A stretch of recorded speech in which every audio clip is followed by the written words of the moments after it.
5 साल पहले गांव को छोड़कर मैं यहाँ पर आया था। मेरे साथ मेरी पत्नी और मेरा एक बेटा भी था। मेरे माता पिता अब भी गांव में रहते हैं, लेकिन यहाँ पर काम करना ज़्यादा अच्छा था। गांव से यहाँ आना बहुत मुश्किल भरा था। आपको किराया का घर ढूंढना पड़ता है, आपको गुजर बसर खुद ही करना पड़ता है। गांव में हमारे खेत थे और खेती के सहारे ही हम पैसे कमाया करते थे। लेकिन मेरा शौक गांव में रहने का नहीं था। मैं शहर में रहना चाहता था। मैं खेती के अलावा और काम करना चाहता था। इसीलिए माँ बाप से दूर निकल आया। यहाँ पर भी मेरा शुरू में मन नहीं लगा था, लेकिन धीरे धीरे आप समय के साथ ढलना शुरू हो जाती हैं। कभी कभी मैं गांव जाता हूँ। मेरा बेटा भी हर बार मुझसे कहता रहता है दादाजी के पास जाना है, लेकिन हम कभी भी एक दिन से ज़्यादा वहाँ पर गए ही नहीं। इस बार जून जुलाई की छुट्टियाँ हो रही थी और मैंने सोचा था अपने बेटे को दादाजी के पास लेकर जाऊं और वहाँ पर छोड़ कर आऊँ। लेकिन मैं खुद भी गांव में रहना चाहता था।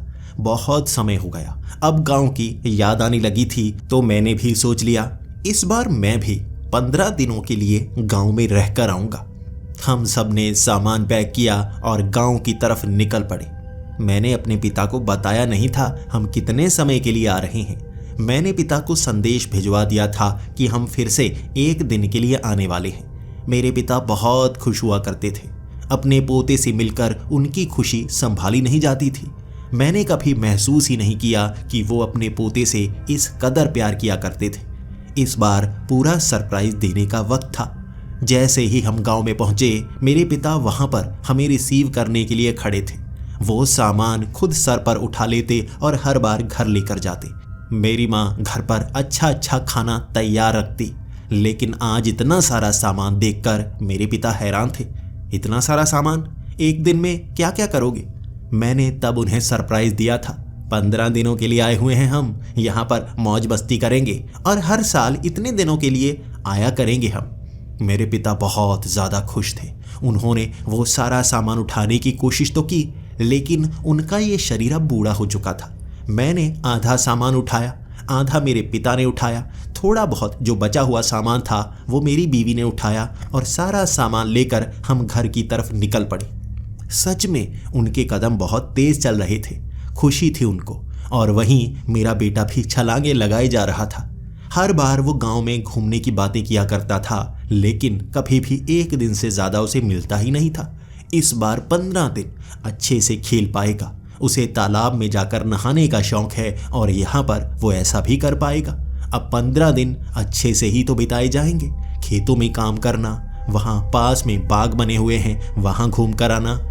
इस तरह हम समय बिताने वाले थे। जैसे ही हम घर पहुँचे, ये रात का समय हो गया था। हम ज़मीन पर बैठकर ही खाना खाना पसंद करते हैं और यहाँ पर भी माँ ने अच्छा सा खाना बनाया हुआ था। हम सब ज़मीन पर बैठ गए थे और ज़मीन की सफाई की हुई थी। वहाँ बैठकर खाना खाने में जो मज़ा आता है, सच में मैं बता नहीं सकता। महंगे से महंगे होटल में वो मज़ा नहीं आता जो माँ के हाथ के खाने का होता है। हमने खाना खा लिया था और उसके बाद बातें शुरू हो गई। मैं पिताजी से जानना चाहता था आखिर इतने समय में गांव में क्या क्या बदला है। 1 साल हो गया था हम यहाँ पर आए नहीं थे। मेरे पिता ने भी बातें बताना शुरू कर दी।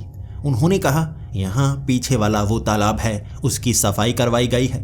पास में ही पंचायत के लिए एक छोटा सा घर बनाया गया है। वहीं पर सब लोग अब इकट्ठा होते हैं, पेड़ के नीचे इकट्ठा नहीं होते।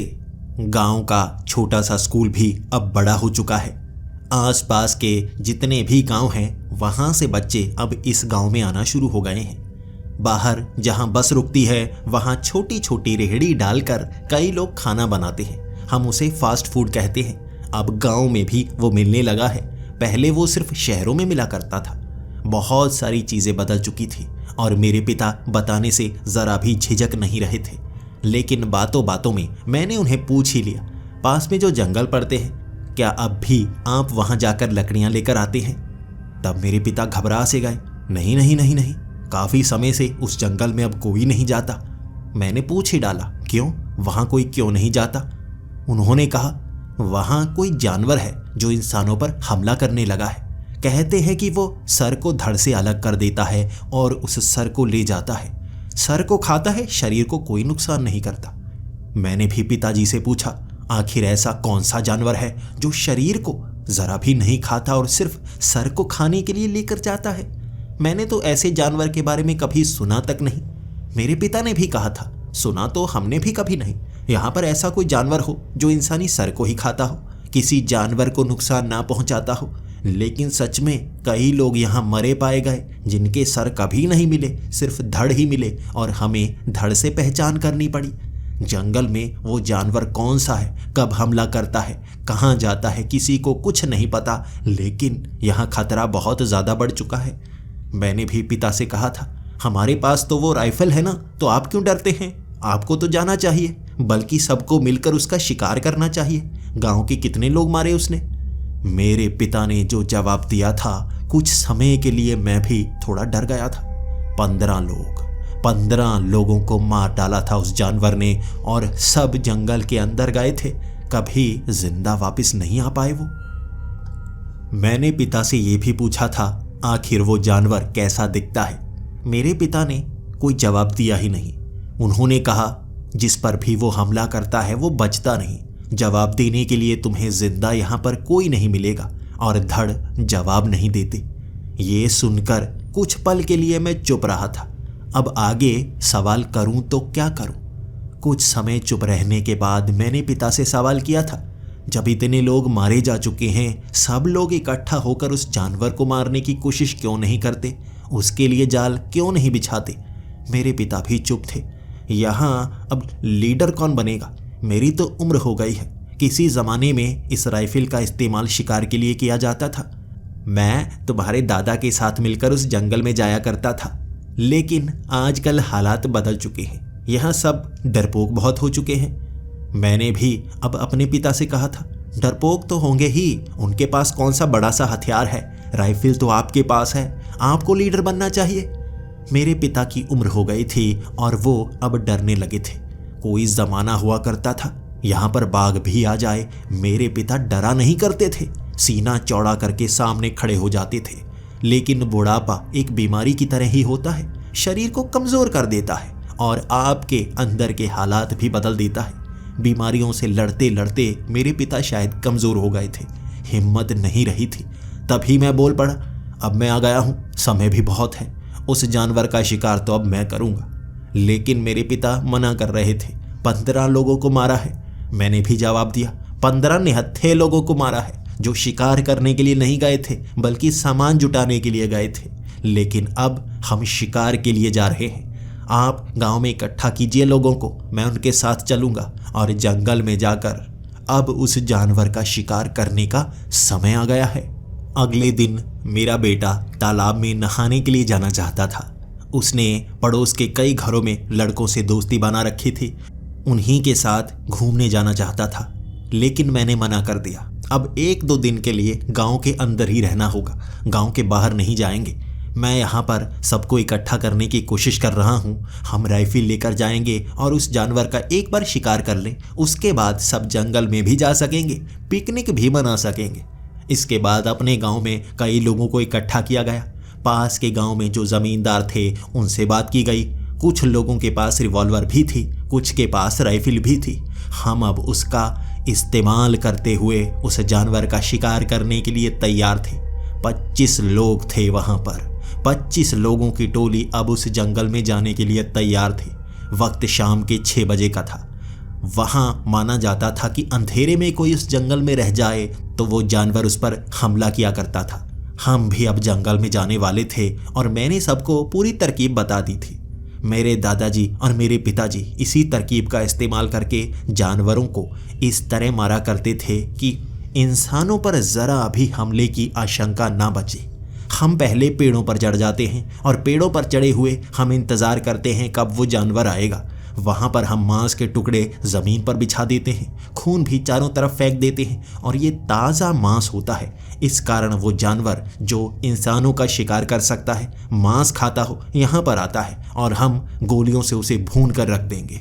पूरा प्लान बनाया हुआ था हमने, लेकिन इंतज़ार था उस जानवर का, एक बार देखने में तो आ जाए। वहाँ पर हम खड़े थे और इंतज़ार किए जा रहे थे। वक्त रात के 10 बजे का हो गया था। मध्यम मध्यम लाइट हमने आसपास जला रखी थी और उसके बाद अचानक जैसे किसी की चीख निकली। मैं समझ गया था जानवर आ गया है और शायद उस पेड़ के आसपास होगा, इसीलिए वो आदमी डर गया होगा। लेकिन जैसे ही हम उस तरफ देखने लगे और सारी लाइट्स जलाकर हमने उस तरफ ध्यान दिया, वो आदमी पेड़ पर नहीं था जो चीख रहा था। वो दूर भागे जा रहा था, जैसे कोई चीज़ उसे खींच कर ले जा रही हो। वो खींचता हुआ दिख रहा था, लेकिन उसे खींच कौन रहा था हमें पता ही नहीं चला। वो भीड़ अब जंगल में बिखर चुकी थी। मैंने भी आदेश दे दिए थे, वो जो भी है कहीं भागना नहीं चाहिए। जहां से आवाज़ आ रही है उस आवाज़ का पीछा किया जाए, हर तरफ सब लोग फैल जाएं, लेकिन अकेला कोई न रहे। 2-3 की जोड़ी में ही वहां पर सब जाएं। इस तरह जोड़ियां बनाकर हर तरफ सब फैलते जा रहे थे। हम जंगल में घेरा डाल रहे थे। वो जानवर आज बचकर जाना नहीं चाहिए जो हमारे एक साथी पर हमला कर चुका था। अब उस साथी की जिम्मेदारी भी हमारी ही थी। तभी भागते भागते हम बिखरते जा रहे थे। जंगल जितना बड़ा हो, लोग उतने ही कम पड़ना शुरू हो जाते हैं। भले ही 15-20 लोग भी थे, लेकिन इतने बड़े जंगल में हमें जोड़ियां कम करनी पड़ रही थी। जो लोग 3 से 4 इकट्ठे थे वो भी 2-2 में बंट गए और 2-2 के बाद अकेले होने शुरू हो गए। अकेले अकेले हम ज़्यादा जंगल को घेरा डाल सकते थे और जैसे जैसे हम आगे बढ़ते गए आवाज़ें कम होती गई। वो तड़प रहा था लेकिन अब भी जिंदा था। यहाँ आवाज़ें जंगल में गूंज रही थी, इसलिए भ्रम भी पैदा कर रही थी। सब लोग उस आवाज़ का पीछा कर रहे थे। मुझे भी लग रहा था वो आवाज़ उस दिशा से आ रही है, तो मैं भी उस दिशा में भागना शुरू हो गया। हर कोई अलग अलग दिशा में जा रहा था। शायद ये भ्रम हमें अलग करने के लिए ही था, लेकिन मेरे पास राइफल थी। डर ज़रा नहीं लग रहा था। मैं उस आवाज़ की गूंज को पहचान सकता था। भले ही ये भ्रम हो रहा हो, लेकिन मैं पता लगा सकता था कि सही दिशा कौन सी है। पत्तों की आवाज़ चारों तरफ गूंज नहीं सकती थी। वो पत्तों के हिलने की आवाज़ में उस दिशा में जाता रहा। वो खींचता हुआ आदमी मुझे दिखा था।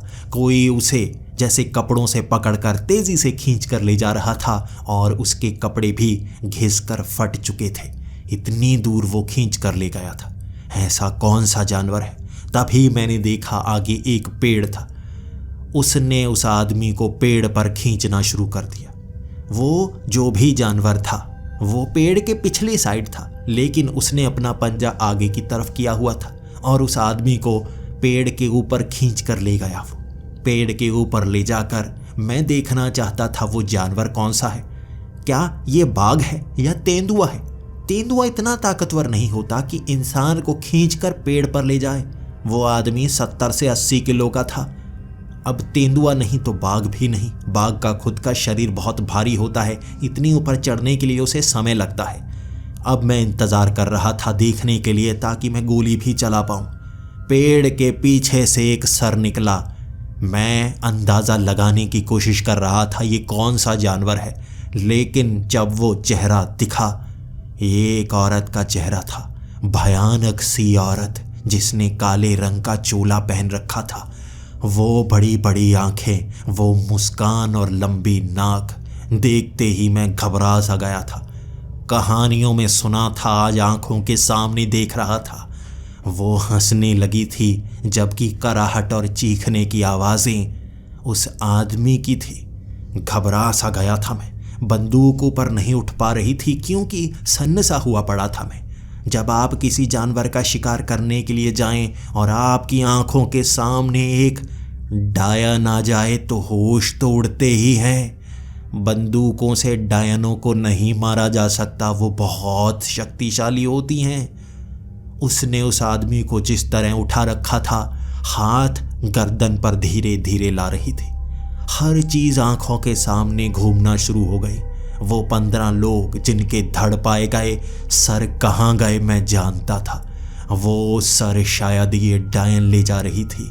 ये डायन कोई काला जादू करती होगी। मेरे कदम जैसे लड़खड़ाने लगे थे। वो हिम्मत जैसे टूटने लगी थी। मैं आवाज़ लगाने लगा, अपने साथियों को बुलाने लगा, लेकिन मुझे पता नहीं था जंगल में आवाज़ गूंजती है। मैं चीखें मार रहा था और सामने से भी मेरे साथियों की आवाजें आ रही थी। वो नहीं आ रहे थे, वो भटक रहे थे। मेरी आंखों के सामने उस डायन ने उस आदमी का सर धड़ से अलग कर दिया। एक तेज आवाज आई, गर्दन टूटने की और खून ही खून बहना शुरू। धड़ को छोड़ दिया था उसने, जो जमीन पर जा गिरा। सर उसके हाथ में था। उस सर से निकल रही खून की बूंदें उसने अपनी जबान से चाटनी शुरू कर दी। वो सारा खून कुछ ही क्षणों में चूस चुकी थी।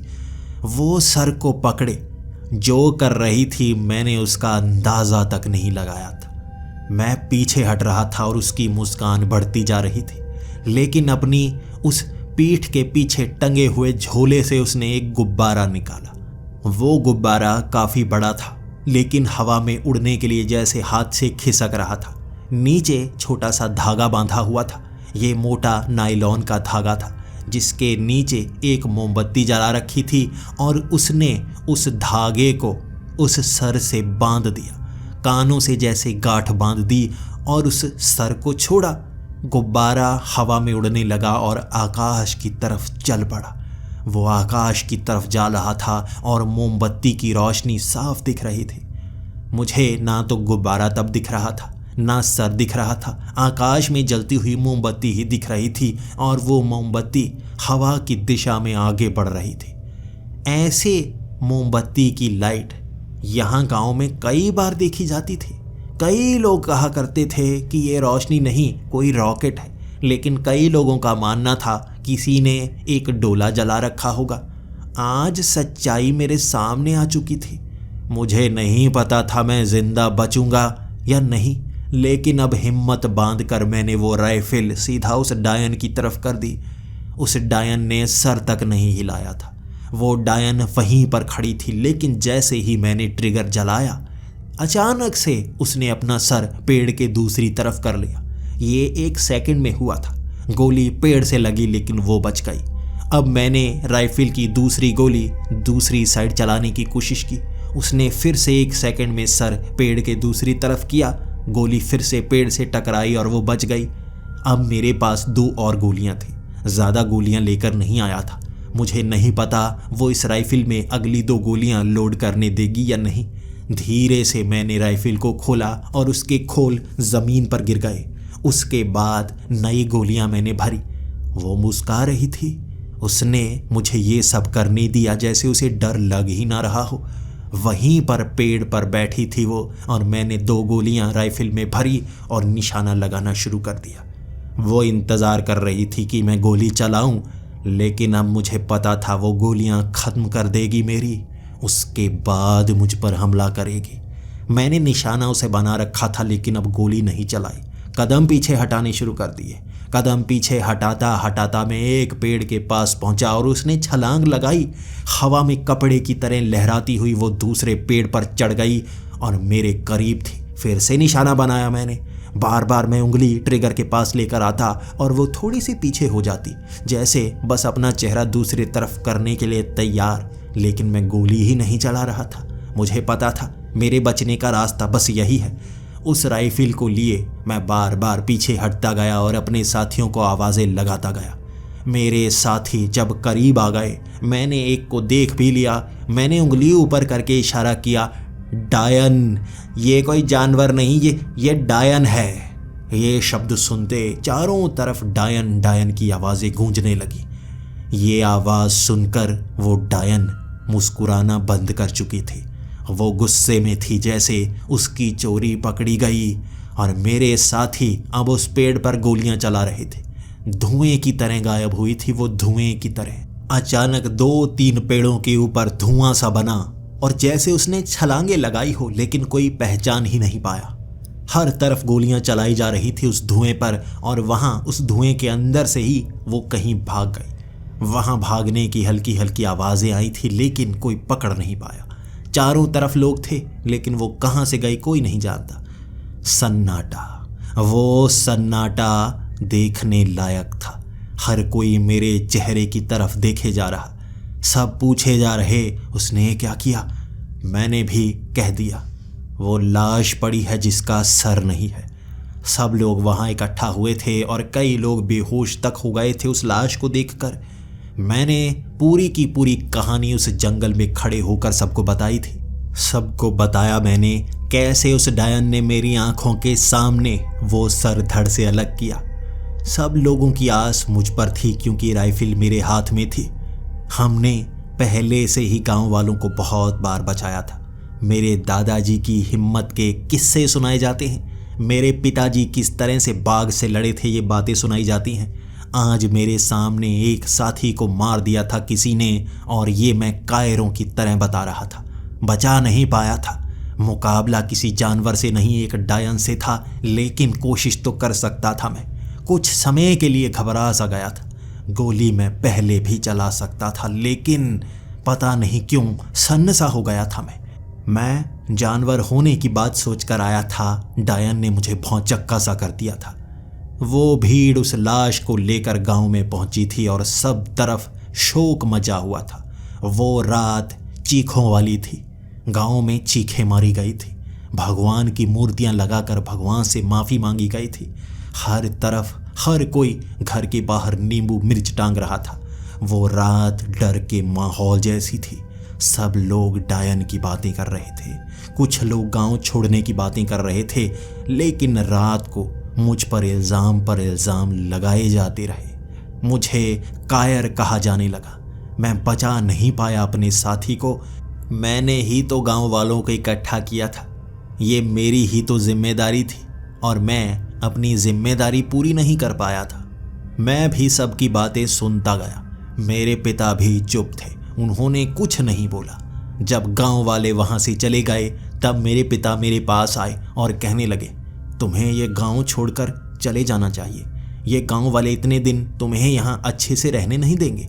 कोई तुम्हारा साथ नहीं देगा। उसके बाद मैंने पिताजी से भी यही कहा था, मैं तो चला जाऊंगा। आप गांव को कभी छोड़ना नहीं चाहते थे, शहर आना नहीं चाहते थे। ये आपको यहाँ रहने नहीं देंगे। ये कलंक आप पर हमेशा के लिए लगा रहेगा जो मेरी गलती के कारण लगा है। तब मेरे पिता ने कहा था, लेकिन तुम तो अच्छे से रहोगे ना, यहाँ तुम अब क्या कर पाओगे। मैंने अपने पिता की आंखों में देखा था और यही कहा था, कलंक मिटाऊंगा। दादाजी, आप सबने हिम्मत दिखाई, लेकिन मैं ही डर गया था। हिम्मत दिखाने का समय अब मेरा है। उस डायन से गांव वालों को छुटकारा देना ही होगा और जो मौत मेरे कारण हुई है उसका बदला तो मैं खुद लूँगा। भले ही मेरी जान चली जाए, लेकिन अब मैं बिना कोशिश के रह नहीं पाऊंगा। मेरे पिता मुझे रोके जा रहे थे, लेकिन मैं मानने वाला नहीं था। कुछ समय मुझे रोकने के बाद मेरे पिता ने कहा था, अब तुम मान नहीं रहे तो मैं भी तुम्हारा साथ दूंगा। मैं तुम्हें वो सब चीज़ें बताऊंगा, वो हथियार दूंगा जो हमारे पास पुश्तैनी रूप से पड़े हुए हैं, वो जानकारी जो पुश्तैनी चली आ रही है। अब युद्ध का समय है, एक डायन से युद्ध का समय। मेरे अंदर बदले की आग जल रही थी। अगली सुबह मैंने कई लोगों से बात करने की कोशिश की। कई जमींदार, कई गांव के तगड़े लोग, कई पहलवान। मैं चाहता था मेरा कोई साथ दे, हम दोबारा उस जंगल में जाएंगे, उस डायन का शिकार करेंगे। लेकिन कोई भी साथ देने को तैयार नहीं था, क्योंकि पहले सब जानवर समझ रहे थे, इसीलिए भीड़ बनाकर मेरे साथ आने को तैयार हुए थे। लेकिन जब से उन्हें डायन का पता चला था, किसी में हिम्मत नहीं थी वहां जाने की। अब मैं क्या कर सकता था। मैं अकेला पड़ना शुरू हो गया। उसके बाद मैंने सोचा, क्यों ना मैं किसी तांत्रिक को लेकर जाऊं। कोई ना कोई तांत्रिक तो डायन को पकड़ने के लिए मानेगा ही। आसपास के गांव में घूमना शुरू हो गया मैं। वहां जितने भी तांत्रिक थे उनसे बात करने लगा। उस जानवर की बात अब फैल चुकी थी कि वो डायन है और आसपास के जितने गांव थे वहां लोग डरने लगे थे। कोई भी उस डायन के डर से जंगल में जाने को तैयार नहीं था और सबसे ज़्यादा तो तांत्रिक डरे हुए थे, क्योंकि लोग डायन से बचने के लिए तांत्रिक के पास आना शुरू हो गए थे और तांत्रिक पैसे बनाने की तरकीबें सोचा करते थे। सच में डायन का सामना करने की बारी आई तो सबसे पहले भागना उन्होंने ही शुरू किया। कई तांत्रिक जो डायन को पकड़ने का दावा कर रहे थे, असली डायन के आने के बाद वहां से भाग चुके थे। कईयों ने कहना शुरू कर दिया था कि वो डायन को नहीं पकड़ते, घरों के भूतों को ही भगाते हैं। कई भविष्य की बातें बताने का ही दावा कर रहे थे, लेकिन डायन से डरते थे। मैं समझ गया था ये तांत्रिक ऐसे ही होते हैं, बस पैसे ही बनाने की कोशिश करते हैं, आता जाता इन्हें कुछ नहीं। इसके बाद मैंने ठान लिया था अब गांव वापसी करनी होगी। गांव में पहुंचने के बाद मेरे पिता भी निराश थे, मैं भी निराश था। अब उस जंगल में क्या मैं अकेला ही जाऊं? मैं शाम तक बैठा हुआ था, आंखों में आंसू थे। जब आपके कारण किसी की मौत हो जाए तो क्या करें हम? यही भारी बोझ था जो मुझ पर पड़ा हुआ था। राइफल थी मेरे पास, लेकिन उससे मैं डायन का शिकार नहीं कर सकता था। तब मेरे पिता ने वो पुराना वाला ट्रंक खोला था, दादाजी का ट्रंक। उसमें बहुत सारी ऐसी चीज़ें थी जिसके बारे में मैं पूछ तक नहीं पा रहा था। वो क्या है समझ में नहीं आ रहा था। मेरे पिता ने भी यही कहा था। मेरे पिता ने कहा था ये मेरे भी दादा का सामान है, यानी कि मेरे दादाजी के भी पिता कुछ ऐसा कर रहे थे जिससे भूत प्रेत को भी पकड़ा जा सके। वो सिर्फ जानवरों का ही शिकार नहीं किया करते थे और शक्तियों का भी शिकार किया करते थे। उस ट्रंक में जंग खाए हथियार थे, वहाँ छोटी छोटी डिब्बियाँ थी जिसमें पाउडर पड़ा हुआ था, वहाँ कई चमड़े के फट्टे थे जिन पर लिखा हुआ था। वहाँ कागज़ इसलिए नहीं था क्योंकि कागज़ खराब हो सकता है, लेकिन चमड़े के बड़े बड़े फट्टों पर सब कुछ लिखा हुआ था और उसे पढ़कर मुझे बहुत कुछ जानने को मिला। इस जंगल में डायन का मिलना कोई नई बात नहीं थी। इस जंगल में चुड़ैल, डायन और पिशाच भी पाए जाते थे जो गांव में रहने वाले लोगों का शिकार किया करते थे। उस ज़माने में मेरे परदादा ने उनके शिकार की पूरी तरकीब बनाई थी, उन पर रिसर्च शुरू की थी। अंग्रेज़ों के पास बहुत सारा ऐसा सामान हुआ करता था जिससे वो ऐसी शक्तियों से लड़ा करते थे। अंग्रेज़ तो भाग जाया करते थे, लेकिन उन चीज़ों की जानकारी यहाँ पर रहने वाले लोगों को देना चाहते थे। मेरे परदादा ने वो सारी जानकारी इन चमड़ों के फट्टों पर लिखी थी। पिशाच जो खून पीते हैं, उनका शरीर कमज़ोर हो जाता है, तब उन्हें मारा जा सकता है। अगर वो खून पी चुके हों तो बहुत ताकतवर होते हैं, कई लोग इकट्ठे भी उसे पकड़ नहीं सकते। लेकिन उस ज़माने में नई नई बंदूकें हम भारतीयों के पास आना शुरू हुई थी जिससे पिशाचों को मारा जा सकता था। चुड़ैलें तो पहले से मरी होती हैं, उन्हें मारा नहीं जा सकता, पकड़ा जा सकता है या आज़ाद किया जा सकता है। तंत्र विद्या के सहारे चुड़ैलों को पेड़ों से बांध दिया जाता, पेड़ को काटने के बाद वो चुड़ैल भी मर जाती। लेकिन सबसे शक्तिशाली होती है डायन। एक डायन को इसलिए ज़्यादा नुकसान नहीं पहुंचाया जा सकता क्योंकि वो जिंदा होती है। उसे मारा भी सीधे तौर पर नहीं जा सकता। बंदूक से वो नहीं मर सकती क्योंकि उसमें तेज़ी बहुत होती है।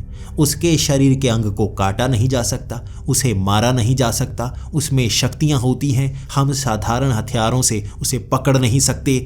तो मैं उस फट्टे में ये जानना चाहता था ऐसी डायन को भगाएं कैसे।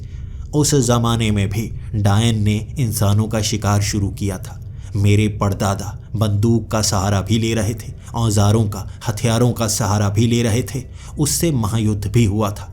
100 गांव के लोगों ने एक डायन को घेर लिया था, उसे भागने तक नहीं दिया था। उस डायन ने 25 लोगों को घायल किया था, लेकिन अंत में उसे पकड़ लिया गया था। उसे मारा ही नहीं जा सकता था। उस पर जो भी हथियार से वार किया जाता उसका शरीर घाव भर देता। उसमें शक्तियाँ थी, वो उस शक्तियों का इस्तेमाल कर सकती थी, लेकिन शक्तियाँ तभी इस्तेमाल की जाती जब वो अपनी उंगलियों से उन शक्तियों को कंट्रोल करती। सबसे पहले तो एक बड़ा सा शिकंजा उसकी उंगलियों पर डाल दिया गया, तब जाकर उसे पकड़ा गया। उसके बाद वो तंत्र विद्या का इस्तेमाल नहीं कर पा रही थी और साधारण औरत की तरह थी, लेकिन शरीर में शक्तियाँ लिए। उसके मुंह को बंद किया गया था ताकि मुंह से वो मंत्र पढ़ नहीं पाती। तब जाकर उसे पकड़ा गया था। तब उन्होंने 2 दिन तक उस डायन को पकड़े रखा था। वो डायन मुस्कुराती रहती, लेकिन मुंह खोल नहीं पाती। वो उंगलियों को हिला नहीं पाती, जादू कर नहीं पाती। उसके बाद बहुत रिसर्च की गई थी, बहुत अंग्रेज़ों से बात की गई, आसपास के गांव में बात की गई। तब उन्हें पता चला था कि पुरानी किताबों में बताया गया है एक चुड़ैल की चोटी काट देने के बाद वो शक्तिहीन हो जाती है। उसकी सारी शक्तियां उसकी चोटी में होती हैं और चोटी कटने के बाद वो साधारण औरत बन जाती है। इंग्लैंड में कई ऐसी डायनें पाई गई थी जो इकट्ठा होकर लोगों पर हमला करती थी।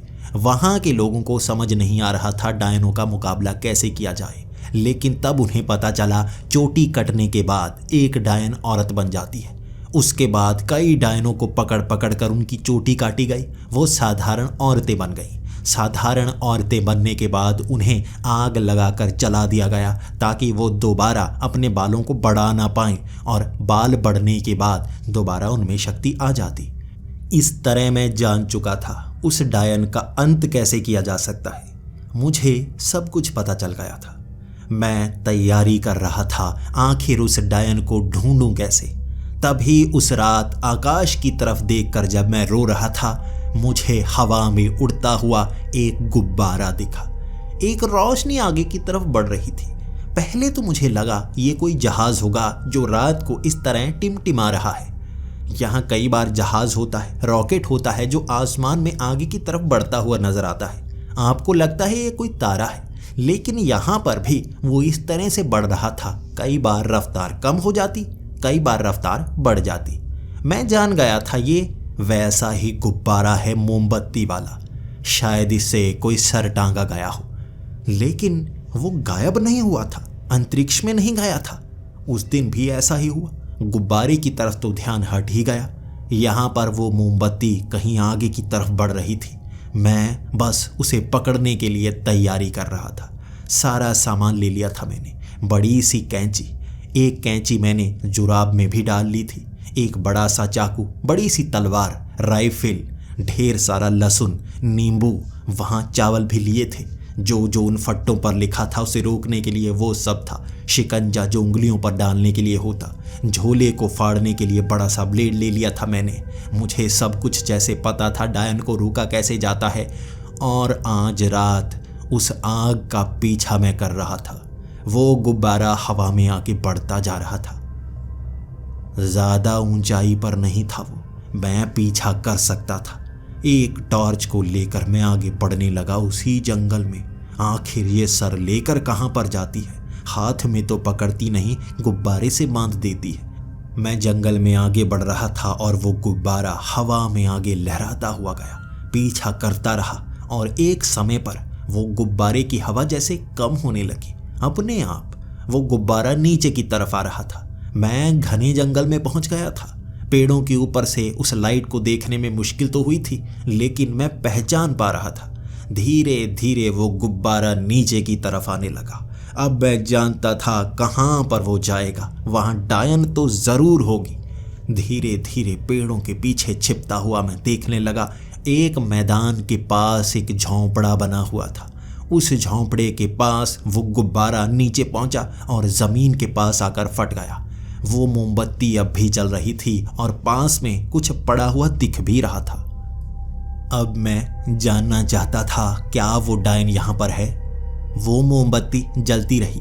आधा घंटा धीरे धीरे वो मोमबत्ती जलती रही, फिर बुझ गई। लेकिन उस झोंपड़े से ना कोई बाहर निकला, ना उस चीज को उठाने के लिए कहीं से कोई आया। मुझे लगा शायद डायन यहाँ पर नहीं होगी, शायद शिकार करने के लिए और दूर गई होगी। मैं ये सोचकर उस झोंपड़े के अंदर जाना चाहता था। धीरे धीरे उस मैदान में मैं आगे बढ़ने लगा। हरी हरी घास जिस पर ओस की बूंदें टिकी हुई थी मेरे जूतों को गीला कर रही थी। मैं उस झोंपड़े के पास पहुंचा।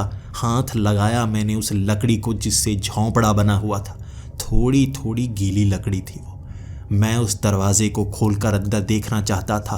अब इतने करीब तो आ ही गया हूँ। अगर डायन यहाँ पर मौजूद नहीं है तो यकीनन यहाँ कुछ ना कुछ तो मिलेगा।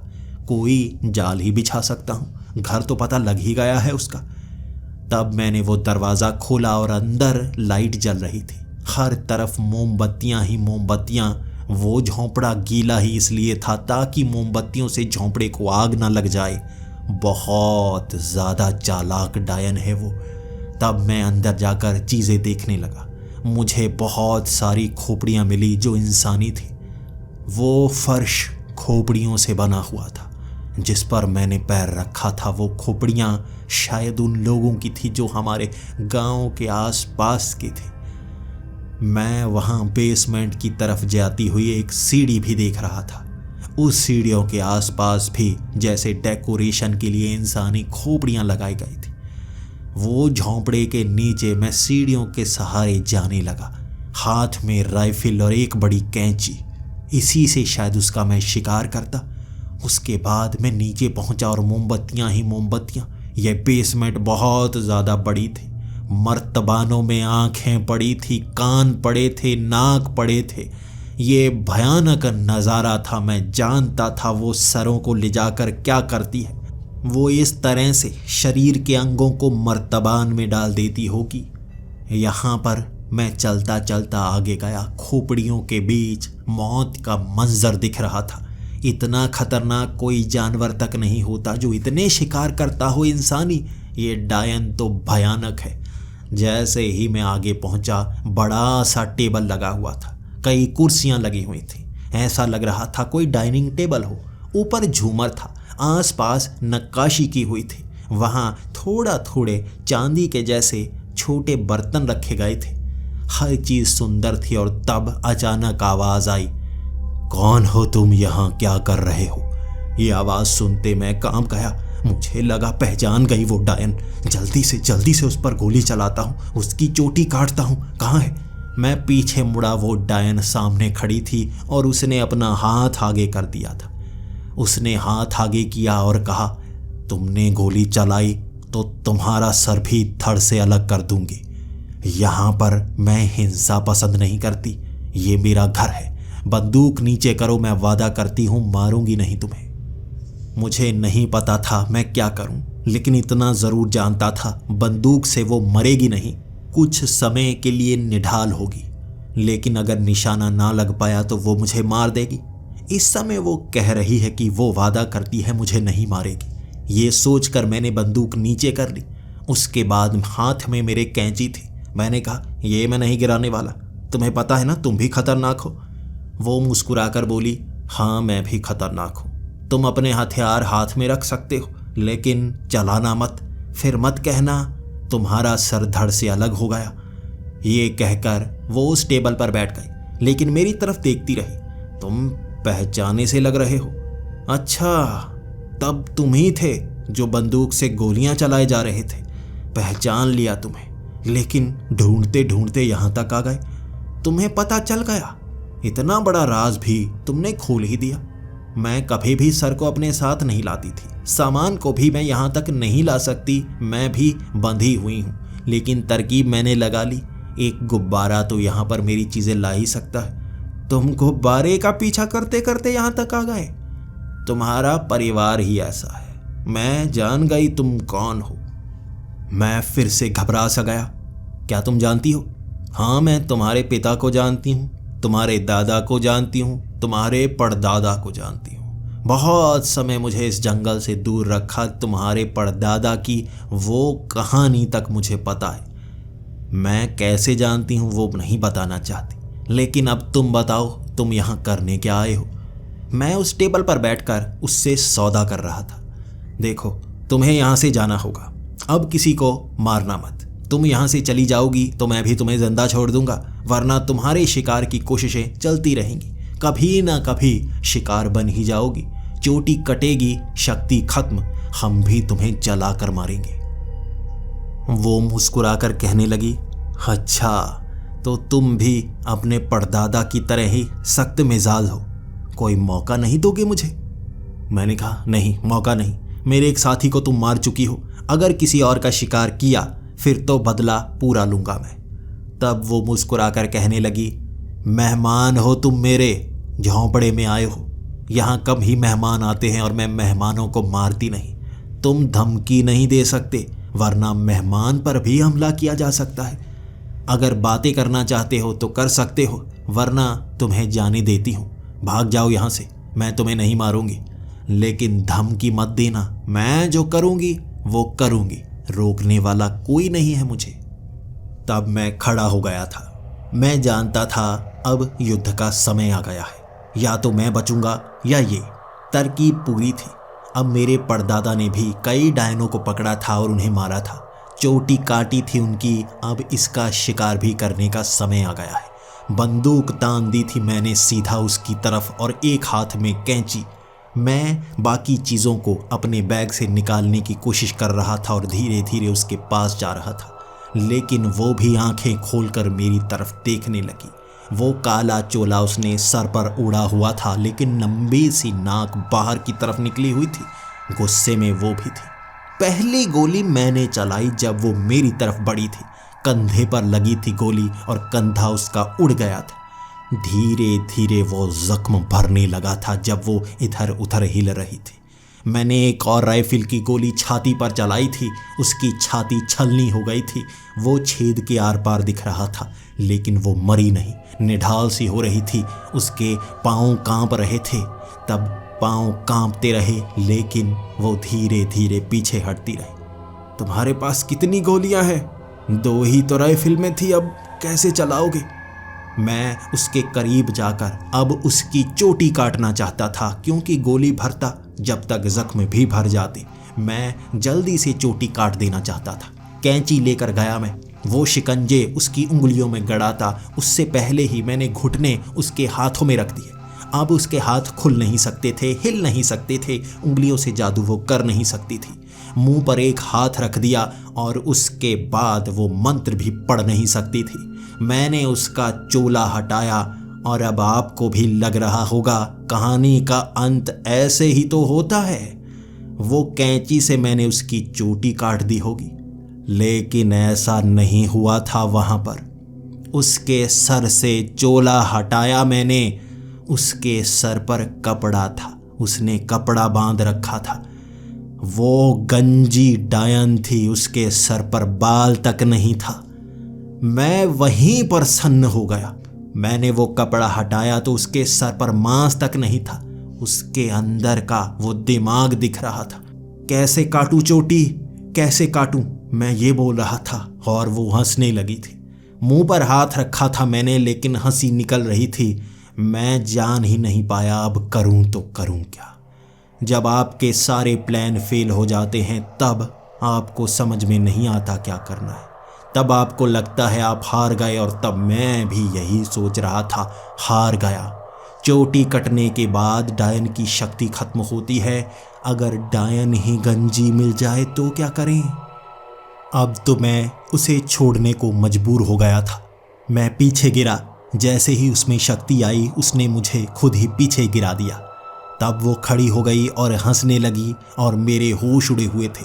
मुझे अपनी मौत नजर आ रही थी। ऐसी डायन का मुकाबला अब मैं कैसे करूँगा?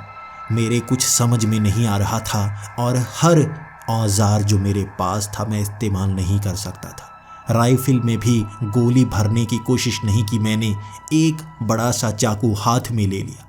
उसके बाद मैं सोचने लगा अब करूं तो करूं क्या। सामने से हंसकर उसने भी बोला था, अब क्या करोगे? डायन की चोटी काटने आए थे। डायन की चोटी ही नहीं है। तुम्हें पता है, जब तुम्हारे परदादा ने मुझे पकड़ा था मेरे बाल काट दिए थे। मैं बड़ी मुश्किल से जिंदा बची थी। तब से अब तक जिंदा हूँ, छिप छिपा कर रहती हूँ। सोचती रही मैं कैसे अपने बाल बढ़ाऊं। तुम्हें पता है कितने साल लग जाते हैं बाल बढ़ाने में? आम इंसानों की तरह डायनों के बाल नहीं बढ़ते। हमारे बाल बढ़ने में बहुत लंबा समय लगता है। इतना समय लगाकर बाल बढ़ाए, शक्ति आई, लेकिन मैंने बाल खुद ही गायब कर दिए। अब काटो, कैसे काट सकती हो बाल? मुझसे ज़्यादा शक्तिशाली डायन तुम्हें कहीं नहीं मिलेगी।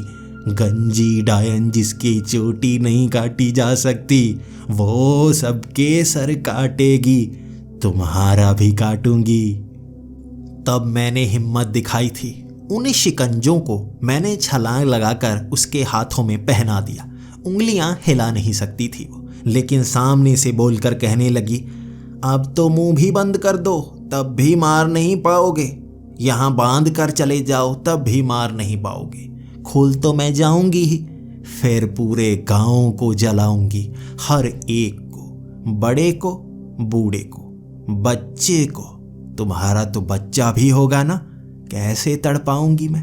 सर धड़ से अलग नहीं करूंगी, पहले हाथ अलग करूंगी, फिर पाँव अलग करूंगी, फिर टांगे, फिर बाजू, फिर आंखें निकालूंगी, कान तोड़ूंगी, सर फाड़ूंगी, धीरे धीरे दर्द देकर मारूंगी। बताओ अब क्या करोगे? मेरी हलक से जबान नहीं निकल रही थी, मुंह सूख गया था। वो भयानक मंजर आंखों के सामने घूमने लगा था। क्या करूं मैं, क्या करूं? तभी उस फट्टे की बात याद आई मुझे। झोले में ये चीजें लेकर घूमती है, शक्तियां। शक्तियां इसने इकट्ठा की होती हैं। ये लोगों के सरों से शक्तियां ले रही होगी। बातों में उलझाता हूं, डायन को बातों में उलझाना होगा। तब मैं पीछे हटकर थोड़ा सा मुस्कुराया था। हाँ, मार दो, वैसे भी मुझे कोई अच्छा लगता ही नहीं। मैं तो खुद सबको मारना चाहता हूं। मुझे तुम पर गुस्सा पता है क्यों है? उसने भी पूछा। क्यों है? क्या तुम्हारे परदादा ने छोड़ दिया इसलिए, या साथी को मारा इसलिए?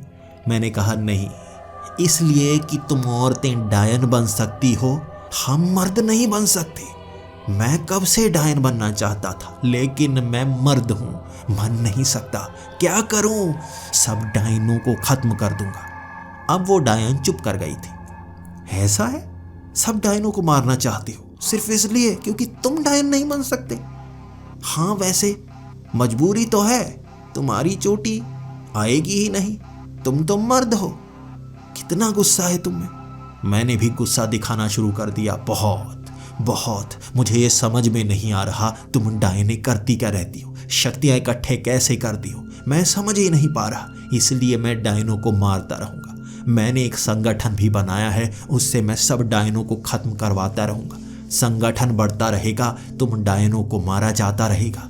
मुझे गुस्सा है, मैं दुनिया से सब डायनों का अंत करना चाहता हूँ। वो चुप हो गई थी और नीचे देखकर कहने लगी, कोई तरीका नहीं है, कोई तरीका नहीं है, तुम डायन नहीं बन सकते। तुम एक जादूगर ही बन सकते हो, डायन नहीं। अब इसमें हमारी क्या गलती? तुम्हारा जन्म लड़के के रूप में हुआ तो हमारी क्या गलती? मैं भी अब उससे गुस्से में पूछने लगा था। वो तो है, लेकिन तुम डायनों के बारे में पता भी नहीं लगता। तुम डायने कुछ बताती नहीं। कईयों को मारा मैंने, तड़पाया, पूछा, कोई बताती क्यों नहीं? तुम्हें भी मारने की जिद है, तुम भी नहीं बताओगी। क्या करती हो इस सर का, क्या करती हो आंखों का? मैं जानना चाहता हूं। मेरे अंदर गुस्सा है, कोई बताती ही नहीं। वो हंसकर बताने लगी थी, चलो मरने से पहले जान ही लो। सर को इकट्ठा करती हूं ताकि उससे शक्तियां निकाल पाऊं। आंखों की शक्तियां, शरीर की सारी शक्ति सर में होती है और वो शक्ति को निकालकर मैं इकट्ठा करती हूं, अपने पास रखती हूं। इसी से तो डायन शक्तिशाली होती है। अब मैंने बातों बातों में ये उगलवाने की कोशिश की, आखिर वो गंजी कैसे हुई। उसने वो बात नहीं बताई, लेकिन फट्टे की बात याद आई। झोले में शक्तियाँ। झोला टेबल पर रखा था और बातों बातों में वो बोलती बोलती दूसरी तरफ निकल पड़ी। वो वहाँ पर दीवारों पर खरोंच रही थी, मुझे मारने की तैयारी कर रही थी, लेकिन मैं सवाल पूछता रहा। जवाब तो उसे सारे देने थे।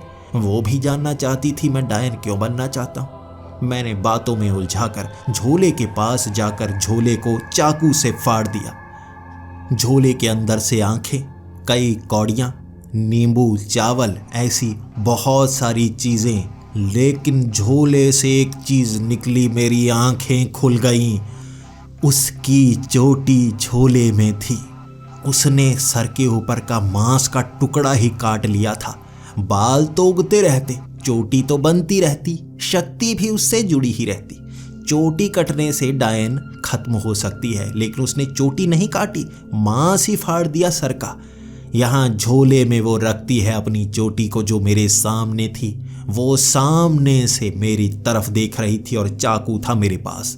इससे पहले कि वो शक्ति का इस्तेमाल करती, मैंने चोटी पर ही तेज धार चाकू चलाया और वो चोटी कटकर एक तरफ। चीखें मार रही थी वो चीखें। वो चीखती चीखती एक बड़े से पत्थर को लेकर आई मेरे सर पर मारने के लिए। मैं जानता था अब वो साधारण औरत है। उसे गर्दन से पकड़ लिया मैंने। गर्दन से पकड़कर उस छोटे से शिकंजे से जैसे दीवार से बांध दिया मैंने। वहां दीवार से बंधी थी वो, और उसके बाद टांगें भी बांध दी मैंने। टांगें बांधकर झोंपड़े के अंदर ही मोमबत्तियों से आग जलाने की कोशिश की थी, लेकिन गीली झोंपड़ी थी, गीली झोंपड़ी जलाई नहीं जा सकती। वहां मैंने पानी का पास में बना हुआ छोटा सा तालाब बंद कर दिया। झोंपड़ा गीला नहीं हो सकता था। उसका मुंह बंद कर दिया और उसके शरीर को बीच से गोद कर झोंपड़े से बांध दिया मैंने। मैं 1 घंटे में गांव से लोगों को ले आया था। मेरे पिता भी मेरे सामने थे और सामने टंगी हुई वो चुड़ैल। पेट्रोल डाल डाल कर हमने गीली लकड़ी को भी जला लिया था। वो लकड़ी कुछ समय तो आग नहीं पकड़ती, फिर आग पकड़ लेती। हमने जलती हुई डायन की चीखें सुनी थी, जिससे गांव वालों को भी शांति मिली थी। बदला लिया था हमने, राख बना दिया था डायन को। डायन की चीखें जैसे कानों को फाड़ने वाली थी। धीरे धीरे मरी थी, जैसे दर्द उसने लोगों को दिया था। वो गांव वाले मेरी हिम्मत की भी मिसालें दे रहे थे, लेकिन ये कोई नई बात नहीं थी। मेरे परदादा, मेरे दादा और मेरे पिता, मैंने वो विरासत को अब भी संभाला है। हिम्मत हम में पहले से ही है। 5 दिन लग गए थे इस डायन के चक्कर में, लेकिन अगले 10 दिन मेरे बेटे ने उस गांव में बहुत मस्ती की थी।